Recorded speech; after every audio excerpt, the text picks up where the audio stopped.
तो सर इस पॉडकास्ट को शुरू करते हैं और आपसे पहला क्वेश्चन मैं पूछना चाहूँगी कि आपने अपनी टीचिंग जर्नी में सबसे बड़ा सेक्रीफाइस क्या किया है और आपकी टीचिंग जर्नी मतलब कैसे शुरुआत हुई है उसकी।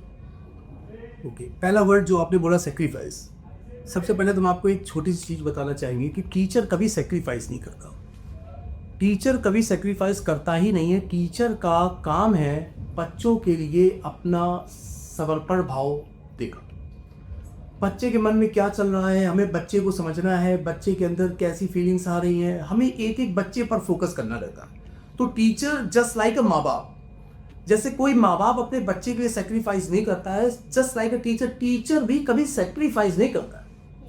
टीचर ने कभी सेक्रीफाइस नहीं किया। टीचर का काम है बच्चों का उत्थान करना, उनके फ्यूचर को और जितना अच्छे से अच्छे ब्राइट कर सकना, ये टीचर का काम होता है। तो हम लोगों की लाइफ में सेक्रीफाइस नहीं होता। फर्स्ट थिंग या जान लीजिए कि हम लोगों की लाइफ में कोई सेक्रीफाइस नहीं होता। रही मेरी टीचिंग स्टार्ट करने की बात, तो टीचिंग मेरा शुरू से ही पैशन रहा है। मुझे शुरू से ही पढ़ाना पसंद है। जब मैं अपने स्कूल में भी था वहाँ पर भी मैं अपने साथ वालों को पढ़ाता था। फिर उसके बाद जब अपनी कॉलेज लाइफ में आया तो कॉलेज में भी अपने जूनियर्स की मैंने हेल्प की। फिर उसके बाद मैं अपनी कंपटीशन की तैयारी करने गया। जब मैं कंपटीशन की तैयारी करने गया तो वहाँ पर जो कोचिंग के जो हमारे डायरेक्टर साहब थे, तो उन्होंने कहा कि रोमेन तुम एक काम करो, तुम पढ़ा तो रहे हो वो तो अच्छी बात है, तुम साथ में बच्चों को पढ़ाना भी स्टार्ट कर दो। तो हमने कहा ठीक है सर, कोई दिक्कत नहीं है। फिर हमने मार्कर उठाया। फिर मार्कर उठाने के बाद वैष्णवी मेरे अंदर एक ऐसी फीलिंग आई। हमने कहा कि अभी तक जब मैं तैयारी कर रहा था तो मुझे लग रहा था मैं तो सिर्फ अपने लिए पढ़ रहा हूँ। फिर जब मार्कर उठाने के बाद जब मैंने बच्चों को पढ़ाना स्टार्ट किया, फिर जब बच्चों के चेहरे मैंने देखे, हम कहे वाओ, हम कहे नहीं, यहाँ तो जब मैं खुद पढ़ रहा था तो वो ज्ञान केवल मुझ तक ही सीमित था, लेकिन जब मैंने पढ़ाना स्टार्ट किया तो ज्ञान क्या हुआ, वो नॉलेज क्या हुआ, स्प्रेड हुआ, वो लोगों के बीच गया। तो फिर वो मेरी एम बनती गई, नहीं मुझे अब पढ़ाना है। बच्चे इंटरेक्ट होते गए। अभी मैं आपको और क्या क्या बताऊं। जब पढ़ाते इतना मैं जब पढ़ाने लगा तो फिर बच्चों का एक वर्ड होता था वहीं पर जब मैं पढ़ाता था कि सर जब आप बैक डोर से जब एंट्री करते हैं और जब व्हाइट बोर्ड तक आते हैं, ये लिटरली ये सेंटेंस है बच्चों के, सर जैसा लग रहा होता है कि एनर्जी आ रही है। और जब आप आते हैं तो बस एकदम क्लास का माहौल ही एकदम चेंज होता है। बस हमको यही चाहिए, यही मेरी मेहनत है और यही मेरे बच्चों का प्यार है। तो उसी दिन मैंने डिसाइड कर लिया 2014 में कि जो मेरे बच्चों का लक्ष्य है बस वही मेरा लक्ष्य है। ठीक, वही मेरा एकमात्र लक्ष्य वही है मेरा, जो बच्चों का लक्ष्य। तो आप सोचिए, अगर मैंने केवल एक ही लक्ष्य डिसाइड किया होता तो मैं कहाँ होता, उस एक लक्ष्य को लेकर बैठा होता। अब मेरे सामने डिफरेंट काइंड्स ऑफ स्टूडेंट्स है, नंबर ऑफ स्टूडेंट्स है, उन सबके अपने अपने टारगेट्स हैं, उन सबके अपने अपने लक्ष्य हैं। अब ये सोचिए कि मेरे पास कितने सारे लक्ष्य आ गए। सपोज अगर एक क्लास में 100 स्टूडेंट्स बैठा हुआ है, उन 100 बच्चों के 100 लक्ष्य है। अगर मैं सिंगल अपनी बात करता तो मेरे पास केवल एक टारगेट होता, लेकिन अब मेरे पास क्या है, वो 100 बच्चे बैठे, उन 100 बच्चों के अपने अपने टारगेट्स हैं, उनके अपने अपने लक्ष्य है। तो मुझे क्या करना, उन पूरे 100 बच्चों के लक्ष्य पूरा कराना है। तो सोचिए, मेरा अपना एक लक्ष्य अच्छा होता कि मेरे सामने वो जो 100 बच्चों का लक्ष्य है वो अच्छा है उनका। तो ये मेरा पैशन है, मुझे पढ़ाना है। और जब मैं पढ़ाता हूँ बहुत टूट के पढ़ाता हूँ, मुझे बहुत अच्छा लगता है पढ़ाना। और आप ये समझ लीजिए कि टीचिंग से मुझे बहुत ज़्यादा लगाव है और मेरा पैशन है और मेरा प्यार है। मेरा एक एक सेकेंड, एक एक मिनट वो सिर्फ और सिर्फ मेरे स्टूडेंट्स के लिए। फैमिली तो है ही है, फैमिली के साथ, फैमिली में भी सब लोग ये कहते हैं सारा दिन। हमने कहा ठीक है, जिनके साथ मैं रहता हूँ सारा दिन, मुझे उन्हीं के लिए सारा दिन मैं सोचता हूँ। कि ये है आपके पहले क्वेश्चन का answer. Okay sir, now my next question is कि क्या आपको कभी ऐसा लगा कि आपको टीचिंग के अलावा कुछ और करना चाहिए था, मतलब लाइक योर डिफरेंट ड्रीम जो आपको अचीव करना था? If yes then what? फिलहाल मुझे कभी ऐसा नहीं लगा कि मुझे टीचिंग के सिवा कुछ और करना चाहिए। मैंने भी आपके फर्स्ट क्वेश्चन में मैंने बताया नहीं कि टीचिंग से मुझे प्यार है। अब जो प्यार है वो तो हमेशा के लिए है, वो तो सांसों में बस गया, तो मैं उसको छोड़ने के लिए कैसे सोच सकता हूँ। जब मैं अपने स्कूलिंग में था तो मेरे गुरुजी ने, मेरे आचार्य जी ने मुझे बताया, विद्या ददाति विनयम विनयाद आदि पात्रताम, विद्या ददाति विनयम विनयाद आदि पात्रताम, पात्रात्वत धनम आपनोति, धनाद धर्मा तथा सुखम। विद्या से ही विनय आता है, विनय यानी विनम्रता आती है, विनम्रता से ही व्यक्तित्व का विकास होता है। जब आप एक अच्छे व्यक्तित्व के स्वामी बन जाते हैं तब आपके पास किसी भी प्रकार की धन की कमी नहीं रहती। धन का मतलब केवल उस धन से नहीं है जो द्रव्य है। धन का मतलब मानसिक सुख, शारीरिक सुख, व्यक्तित्व का सुख, ये सब है धन। धन का मतलब केवल पैसा या रुपए नहीं होता। धन का मतलब होता है मानसिक सुख, धन का मतलब होता है शारीरिक सुख, धन का मतलब होता है पारिवारिक सुख। तो जब ये सब हम लोगों के पास आ जाता है, धनाद धर्मा तथा सुखम, जब इस तरह की धन की प्राप्ति आपके पास होती है तब आप अपने जीवन को बहुत ही समृद्धि और बहुत ही खुशहाली के साथ व्यतीत करते हैं। तो विद्या से बड़ा तो कुछ है ही नहीं। तो मैं कैसे सोच सकता हूं कि मैं अपने टीचिंग प्रोफेशन को छोड़ूंगा? इम्पॉसिबल, कभी नहीं। और ना कभी ऐसी कोई स्थिति आएगी। और टीचिंग प्रोफेशन एक ऐसा प्रोफेशन है जिसमें सेक्रीफाइस नहीं है। बाकी हर जगह तो सेक्रीफाइस है, हमें यहाँ सेक्रीफाइस करना ही नहीं है। जब हमें सेक्रीफाइस नहीं करना है तो इससे अच्छा कुछ हो सकता है? टीचिंग से अच्छा कुछ नहीं। टीचिंग, रोज हमें बच्चे मिलते हैं, रोज उन बच्चों की नई थॉट्स होती हैं, मुझे रोज उन नई थॉट्स को सोचने में मजा आता है, उनको सॉल्व करने में अच्छा लगता है। तो मुझे ये मेरे लिए काम नहीं है, ये मेरे लिए पूजा है, ये वर्शिपिंग है। ठीक है, तो इसको छोड़ने के बारे में मैं कभी भी सोच नहीं सकता। ये मेरे साथ ही जाएगी, उससे पहले ये कभी नहीं जाएगी। And thank you so much, sir, for this beautiful shlok which we get. Again, I am repeating. विद्या ददाति विनयम विनयादि आदि पात्रताम पात्रात व धनम आपनोति धनाद धर्मा तथा सुखम। Thank you so much sir. Next question, जैसा कि मैंने अपनी ऑडियंस को बताया कि सर ने फिजिक्स और मैथमेटिक्स ऑप्ट करी है सर, बट इतना टिपिकल सब्जेक्ट क्यों आपने चूज करे हैं? लाइक मैं भी आपकी स्टूडेंट हूँ, आप जानते हैं कि मैं भी पढ़ती हूँ, but these subjects are too difficult. देखिए वैष्णवी, सबसे पहले मैं आपसे कहना चाहूँगा कि फिजिक्स और मैथ से इजी सब्जेक्ट कोई है। पहली बात कि आपने केवल फिजिक्स और मैथ की बात करी, बात फिजिक्स और मैथ की रही है। हिंदी है, इंग्लिश है, सोशल साइंस है, कॉमर्स है, लैंग्वेज है। हर एक सब्जेक्ट की अपनी आत्मा होती है, हर एक सब्जेक्ट की अपनी आत्मा होती है, और कोई भी सब्जेक्ट टफ या इजी नहीं होता। ठीक है, वो डिपेंड करता है कि आप उस सब्जेक्ट के साथ कैसे ट्रीट करना है। जैसे फिजिक्स केवल एक चीज कहती है, आप जिधर भी देखिए, आप इस रूम में बैठी हैं, आप कहीं भी देखिए, लाइट है, एसी है, सब कुछ है, सब कुछ फिजिक्स है। Physics is a nature. अब ये बताइए, जिसको हम सुबह दोपहर शाम दिन रात हर एक टाइम जिसको हम अपने अराउंड देख रहे हैं, आसपास देख रहे हैं, वो टफ कैसे हो सकता है?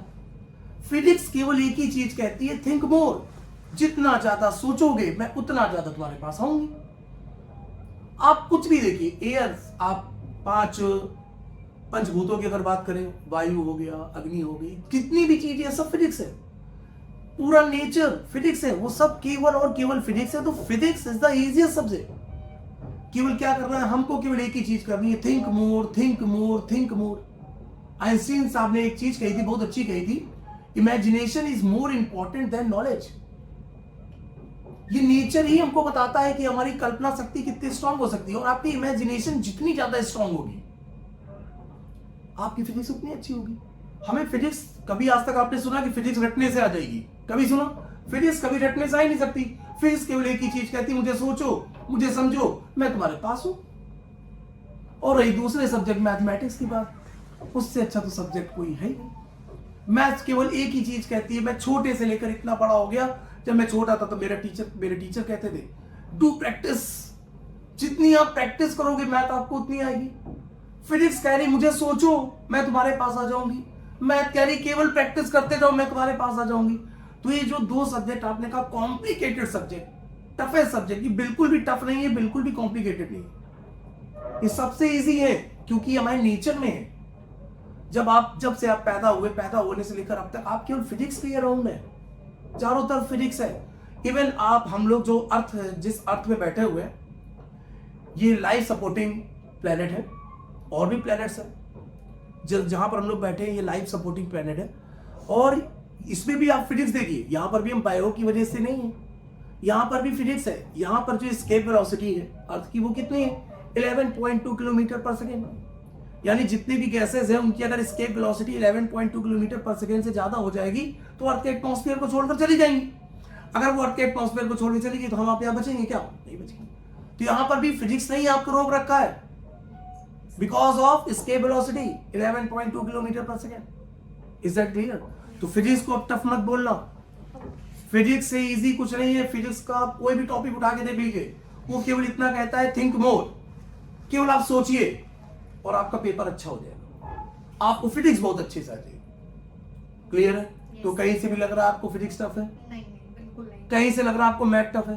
नहीं। मैथ तो केवल एक चीज कहती है, टीचर क्लास में आता है, कॉन्सेप्ट क्लियर करता है, उसके बाद आपको क्या करना है, उसी कॉन्सेप्ट उठाकर नंबर ऑफ क्वेश्चंस आपको लगाने। हम लोग क्या करते हैं, नंबर ऑफ क्वेश्चंस नहीं लगाते। क्यों? क्या है, कॉन्सेप्ट देख लिया। मैथ देखने से नहीं आती है, मैथ में हमें क्या करना है, हमें प्रैक्टिस करना है। जितना ज्यादा हम क्वेश्चन सॉल्व करेंगे मैथ हमको उतने अच्छे से आएगा। डन? यस।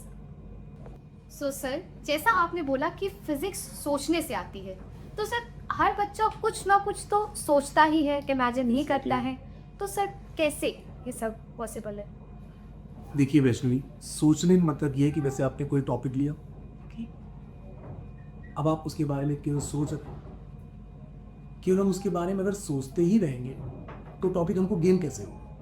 जब तक हम उस चीज को अप्लाई नहीं करेंगे। सोचने से क्या हुआ, आपका थॉट प्रोसेस वो इंक्रीज हुआ, लेकिन जो आपका थॉट प्रोसेस जो इंक्रीज हो रहा है तो हमें उसको अप्लाई भी तो करना है। तो जब तक हम उस चीज को अप्लाई नहीं करेंगे, कॉपी पर अप्लाई नहीं करेंगे, लैब में जाकर अप्लाई नहीं करेंगे, तब तक आप कैसे सीखेंगे? ये तो पूरा एक प्रोसेस है। अब ये नहीं कि उन्होंने सोच लिया। अब जैसे न्यूटन थे, न्यूटन पेड़ के नीचे बैठे थे, एप्पल गिरा तो उन्होंने सोचा, उन्होंने क्या सोचा कि हाँ अर्थ कोई फोर्स अप्लाई कर रही है, ग्रेविटेशन फोर्स है। तो क्या उससे, उनके सोचने से पहले क्या कभी एप्पल नहीं गिरा था? ऑब्वियसली। तो उसके बाद उन्होंने क्या किया, सोचते सोचते उन्होंने क्या किया, उस थ्योरी को अप्लाई लाए। उसको क्या किया, उन्होंने अप्लाई किया और वहां से उन्होंने क्या बना दिया, ग्रेविटेशन लॉ बना दिया। राइट ब्रदर्स को देख लीजिए, राइट ब्रदर्स ने केवल सोचा था कि नहीं हम लोग भी हो सकते हैं, तो इनिशियली उनके बारे में कितना बोला गया, कितना गलत सलत बोला गया। तो क्या आज आप from one place to another country, क्या आप नहीं जा रहे हैं? जा रहे कि नहीं जा रहे? तो अगर उन्होंने सोचा ना होता, तो सबसे पहले मैं कहने का मतलब ये कि सबसे पहले हमें सोचना है, फिर सोचने के बाद अपने उस कॉन्सेप्ट को अप्लाई करना है।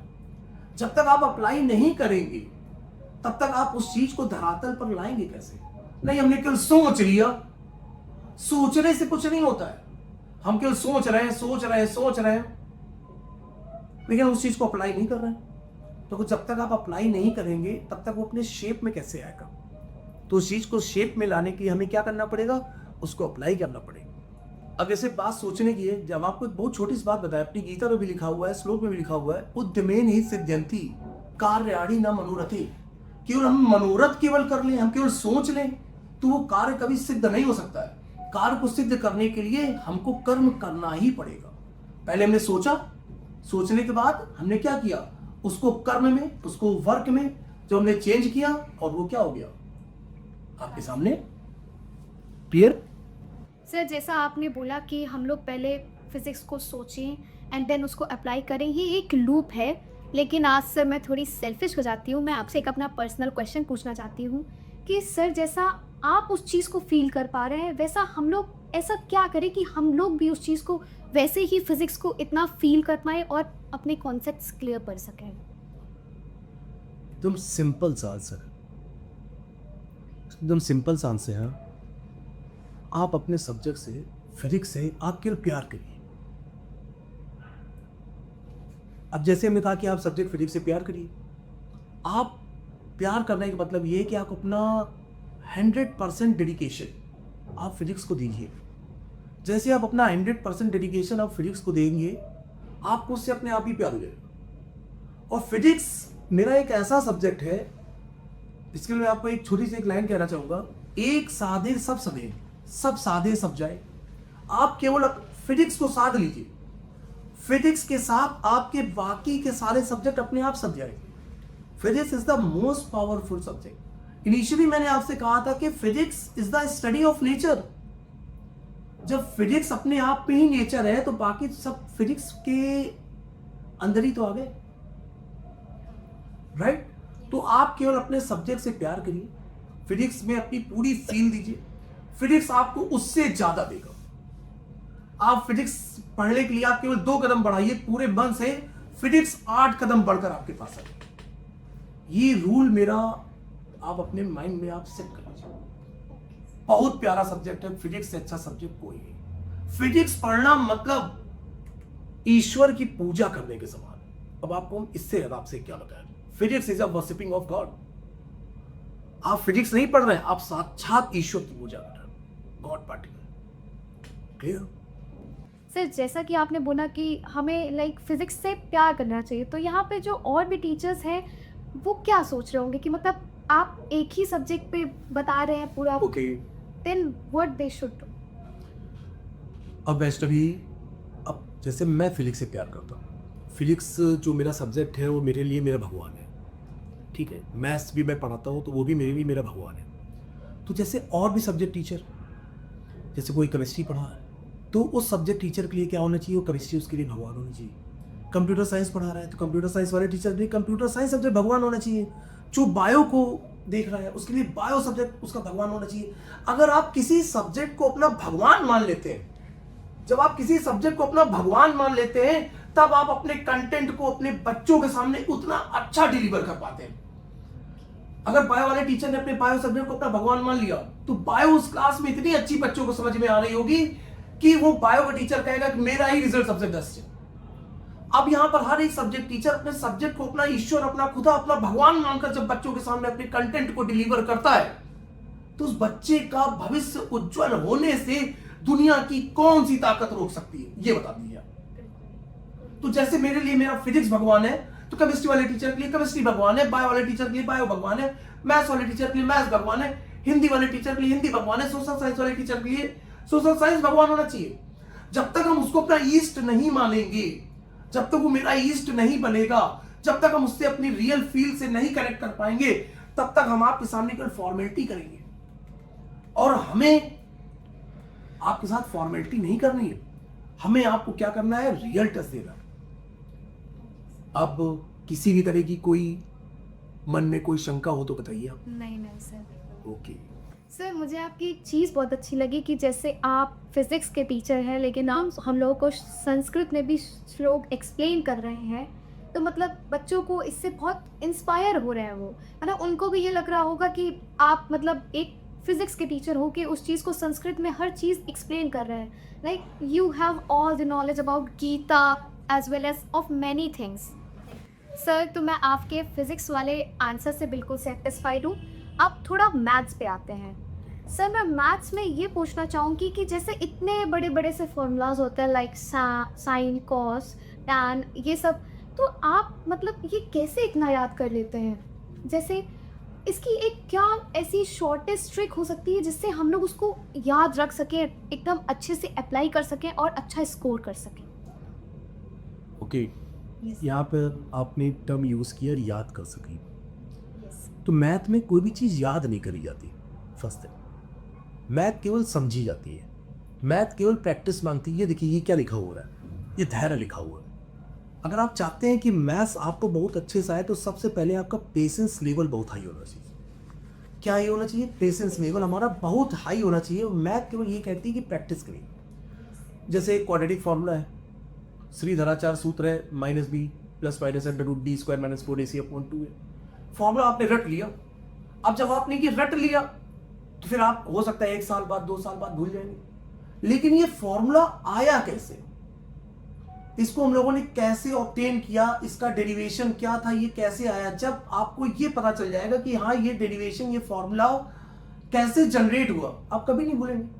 हम लोग क्या करते हैं, मैथ के फॉर्मूला रटने के पीछे भागते हैं। हम लोग कभी इसकी कोशिश ही नहीं करते हैं कि ये फॉर्मूला जनरेट कैसे हुआ। जब आप उसके जनरेशन पर वर्क कर लेंगे कि हाँ ये फॉर्मूला क्रिएट कैसे हुआ, ये कहां से आया, इसका ओरिजिन क्या है, फिर आपको कभी भी याद करने की जरूरत नहीं पड़ेगी। जैसे मान लीजिए आप फॉर्मूला याद करके गए, आप याद करके चले गए और पेपर टाइम आप भूल गए। ऑब्वियस सी बात है, हम भूलते वही चीज है जो हम याद करते हैं। भूलते हम क्या है? जो हम याद करते हैं। और जब हमने कोई चीज समझी होती है तो भूलने वाली चीज ही नहीं होती, क्योंकि हम उस चीज को समझ चुके हैं। और जब हम किसी चीज को समझ लेते तो कभी भूला नहीं जाता, वो केवल अप्लाई कर दिया जाता। तो हमें याद नहीं करना है फॉर्मूला, हमें उसके कॉन्सेप्ट पर वर्क करना है। वो सारी चीजें, और मैथ मैंने बताया केवल प्रैक्टिस से आती है, और मैथ आपको की बहुत अच्छी करनी है तो प्रैक्टिस करिए केवल और केवल पेशेंस के साथ। सर जैसा कि आपने बोला कि मैथ्स में प्रैक्टिस की ज़रूरत है और पेशेंस की बहुत ज़्यादा ज़रूरत है, तो सर वो सब तो ठीक है, लेकिन आप टॉपर्स के लिए तो इंस्पिरेशन है, बट वो बच्चे जो कर रहे हैं उस चीज़ को समझ नहीं पा रहे हैं, जो इंटरेस्ट तो ले रहे हैं बट लाइक वो मैथ्स को अपना एकदम पैशन नहीं बना पा रहे हैं, वो उस चीज़ को अच्छा अपना 100% नहीं दे पा रहे हैं, तो वो क्या करें? ओके, अभी आपने अपने क्वेश्चन में एक सेंटेंस कहा, सर अब टॉपर्स की तो इंस्पिरेशन है। नहीं, ऐसा नहीं, मैं सबकी इंस्पिरेशन हूँ। मैं बताना चाहूँगा, अयम निजा परोबेति करुणा लघु चेतसा उदार चरता नावतु वसुदैव कुटुंबकम, कि वो टॉपर है तो मैं उसके लिए इंस्पिरेशन हूँ, और वो थोड़ा सा कम इंटरेस्ट ले रहा है या सब्जेक्ट में उतना इंटरेस्ट नहीं दिखा रहा है तो मैं उसके लिए इंस्पिरेशन नहीं हूँ। ऐसा नहीं है, मैं सबके लिए हूँ और सबके लिए समान रूप से हूँ। जितना मेरे लिए टॉपर स्टूडेंट है या दूसरा वो जो उतना स्कोर नहीं कर पा रहा है, मेरे लिए दोनों ही बच्चे बराबर हैं। आप अपनी दोनों आंखों की तुलना कभी भी नहीं कर सकते, ठीक है? तो मेरे लिए सभी इक्वल है, और जो मेरे वो बच्चे जो कम इंटरेस्ट दिखाते हैं तो मैं सीधे उनको अपने दिल से कनेक्ट करता हूँ, और मेरा आज तक कोई भी बच्चा फेल हुआ ही नहीं। पहली बात तो यही है, मेरे साथ जो सबसे अच्छी चीज जो ऐड है वो यही है कि जो मेरे साथ है वो कभी फेल ही नहीं है, और जो मेरे साथ है उसने कभी ऐसा हुआ ही नहीं कि उसने इंटरेस्ट ही ना लिया हो। वो केवल मैं क्लास में चला जाता हूँ, अपने आप ही इंटरेस्ट लेना स्टार्ट कर देता है। तो मैं हर एक टीचर के लिए मैं कहना चाहूंगा, सबके लिए, मैं सबके लिए कहना चाहूंगा, आप हर एक बच्चे के साथ उसके दिल से कनेक्ट होइए, उसको समझिए कि वो इंटरेस्ट क्यों नहीं ले रहा। अगर इंटरेस्ट वो कहीं नहीं ले रहा है तो इसका मतलब कमी उस बच्चे की नहीं है, कमी हमारे अंदर है जो बच्चा इंटरेस्ट नहीं ले रहा। तो हम उसके पास जाएंगे, उससे बात करेंगे, उससे पूछेंगे, हाँ बेटा कहाँ पर क्या प्रॉब्लम है, आप उनको बताइए, हमसे शेयर करिए। हो सकता है कि आप क्लास में पूछने में आपको हेजिटेशन हो, आप मुझसे पर्सनल में आते पूछिए। तो बच्चे आते हैं, बच्चे पूछते हैं, अपनी हेजिटेशन को दूर करते हैं, फिर उसके बाद वो अच्छा स्कोर करते हैं। 90s और 99, 98 ये सब नंबर लाना बहुत इजी है। बस उसके लिए हमें क्या करना पड़ता है, हमें अपने आप को एज अ टीचर, हमें अपने आप को अपने बच्चे में समाहित करना है। और जैसे ही आप अपने आप को बच्चे में समाहित कर देंगे तो बच्चा तो अपने आप ही एनर्जी गेन करके ऊपर उड़ गया ना। जब आप उससे इंटरेक्ट होते हैं, जब आपने एनर्जी उसको दे दी तो अपने आप ही इनहैंस हो गया। क्लियर? तो मेरे लिए सारे बच्चे को। सर तो हम लोग अपने पॉडकास्ट के लास्ट सेगमेंट पर आ चुके हैं, तो ये मेरा सेकंड लास्ट क्वेश्चन है आपसे। सर आप स्टूडेंट्स के फेलियर्स को कैसे डील करेंगे कि वो मतलब अपने फेलियर से बच सकें, कि उनकी लाइफ में कभी फेलियर्स ज़्यादा ना आए, तो सर उसका क्या रीज़न हो सकता है? उसका पहला रीज़न तो है, सबसे बड़ा रीज़न, हम स्टूडेंट्स की बात कर रहे हैं, स्टूडेंट्स की भी बात नहीं कर रहे हैं, हम सब की बात कर रहे हैं। आलस।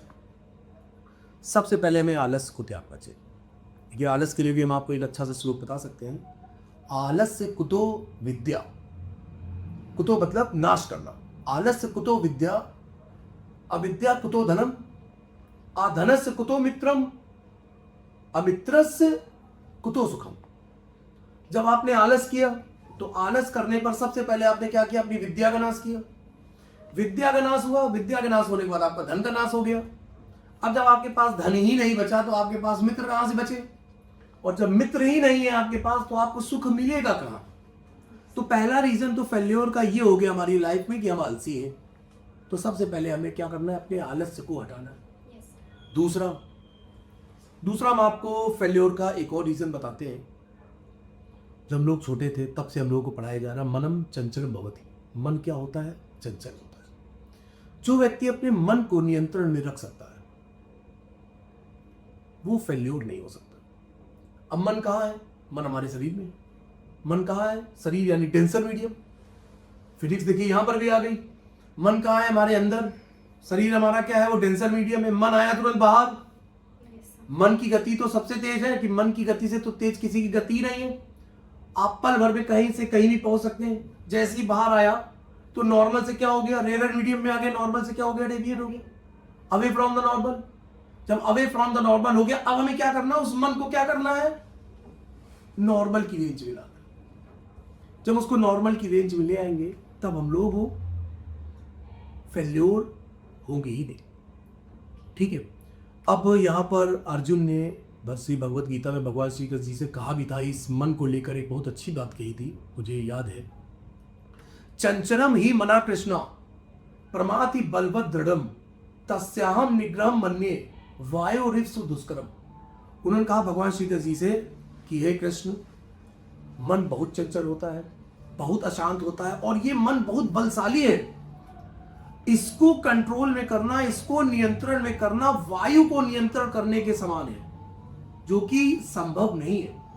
तुरंत ही भगवान श्री कृष्ण जी ने तुरंत उन्होंने एक बात कही, अर्जुन को समझाई, असंशय महाबाहो, बिल्कुल निसंदेह मन बहुत चंचल है, मना दुर्निग्रहम चलम, मन को नियंत्रण में करना बहुत ही कठिन काम है। अभ्यासेन तु कौन्तेय, हे कुंती पुत्र अर्जुन, अभ्यास के द्वारा, वैराग्य के द्वारा तुम इस मन को अपने नियंत्रण में कर सकते हो। यह बहुत बड़ा मैसेज दिया है श्रीमद् भगवत गीता में कि हम फेल्योर से कैसे हट सकते हैं। क्यों, हमें ये 2 श्लोक अगर हम लोग अपने जीवन में रख ले तो आप कभी फेल्योर होंगे ही नहीं। श्री कृष्ण जी का ये श्लोक किसी भी तरह के फेल्योर को हटा। Thank you. So sir, now our next question is our last question and very good question I guess. Sir जैसे कि हमारे बोर्ड एग्जामिनेशंस आने वाले हैं, तो मैं आपसे ये पूछना चाहूँगी कि इस समय स्टूडेंट्स को ऐसा क्या करना चाहिए, लाइक कि वो जो इमेजिन कर रहे हैं कि they will achieve like that marks and वो कैसे उतना अचीव कर सकें। गुड, ओके वैष्णवी, तो सबसे पहले मैं अपने गार्डियन पब्लिक स्कूल के सारे बच्चों को और हर एक स्कूल के सारे बच्चों को मैं ये सजेस्ट करना चाहूँगा कि वो अपनी लाइफ में सबसे पहले डिसिप्लिन और पेशेंस को अडॉप्ट करें और लेजीनेस को अवॉइड करें। और मैं कहना चाहूँगा कि वो अपने कंटेंट को बहुत अच्छे से पढ़ें, उसको बार बार प्रैक्टिस करें। अभी भी हम लोगों के पास 75 डेज हैं बोर्ड एग्जाम में, अभी भी 75 डेज हम लोगों के पास हैं, तो हमें अपनी प्रिपरेशन को बहुत अच्छे से करना है। और चाहे वो फिजिक्स हो, चाहे वो मैथ हो, चाहे वो केमिस्ट्री हो, पेपर सॉल्व करते समय में ये ध्यान रखना है कि जैसे कोई फॉर्मूला है तो हमें उस फॉर्मूले को मेंशन करना है। लास्ट में जो भी आंसर आ रहा है हमें उसके साथ यूनिट को उसकी मेंशन करना है। हमें टीचर को किसी भी तरह का कोई मौका नहीं देना है नंबर को कट करने का। इवन वहाँ पर जो कॉपी चेक करते हैं टीचर्स, वो ये चाहते हैं कि हम बच्चों को कैसे और मार्क्स दें। तो आप अगर चाहते हैं कि आप अच्छे से अच्छे मार्क्स गेन करना चाहते हैं, वेरी गुड मार्क्स स्कोर करना चाहते हैं, तो आप वहाँ पर एक एक चीज़ को मेंशन करें। फिजिक्स है तो वहाँ पर आपको ग्राफ को मेंशन करना है, मैथ्स भी है तो वहाँ पर भी आपको डायग्राम बनाने, वहाँ पर भी आपको ग्राफ्स को मेंशन करना है। तो ये सारी चीज़ें हैं जो कि बोर्ड एग्जाम के लिए बहुत इंपॉर्टेंट है, ठीक है। और एक मैं एग्जांपल देना चाहूँगा, जैसे एसी है, एसी से पानी की बूंद टप टप टप टप गिरती रहती, वो कंटिन्यूएशन के साथ गिर रही है। एक दिन वो भी क्या करती है, जमीन में और नीचे भले संगमरमर हो, टाइल्स, उसमें वो गड्ढा कर देती है।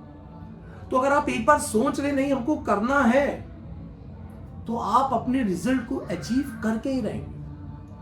एंड वन मोर थिंग, या ये आप कह लीजिए कि, और एक बात मैं कहना चाहूंगा, सभी से मैं कहना चाहूंगा, कर्मणे वाधिकारस्ते मां फलेषु कदाचन मां कर्म फल हेतुर्भूर्मा ते संगोस्त कर्मणि। हमें कर्म करना है, ये हमारा प्रधान है, कर्म करना ही हमारा प्रधान कर्तव्य है। उसका क्या फल है हमें उसके बारे में नहीं सोचना चाहिए। फल ऊपर वाला दे रहा है और बहुत अच्छा देगा, क्योंकि अगर आप मेहनत बहुत अच्छे से कर रहे हैं तो सब कुछ आपके साथ अच्छा होगा। लेकिन हम कर्म ही ना करें तो फिर हमें किसी भी तरह की कोई अपेक्षा नहीं रखनी चाहिए। तो हमें अपने कर्मों को करते हुए, डिसिप्लिन को, धैर्य को, पेशेंस को बनाए रखते हुए हमें बोर्ड एग्जाम देने हैं और बहुत अच्छे से मार्क्स स्कोर करने हैं। आप सभी के जीवन में अनंत शुभकामनाएं और आशीर्वाद, हर एक बच्चे के लिए अनंत शुभकामनाएं और आशीर्वाद। वो अपने जीवन में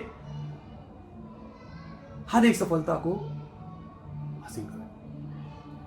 Thank you so much sir for your motivational words. तो जैसा कि सर ने हम लोगों को बताया कि फिजिक्स और मैथ्स को पहली बात तो कैसे पढ़ना चाहिए और हम लोगों को उस चीज़ को कैसे फॉलो अप करना चाहिए, और सर ने जो हम लोगों को की पॉइंट्स बताए लाइक कि डिसिप्लिन और पैशन को अपनी लाइफ का एक अच्छा हिस्सा बना लेना चाहिए, बट लेजीनेस को हम लोगों को दूर हटाना चाहिए।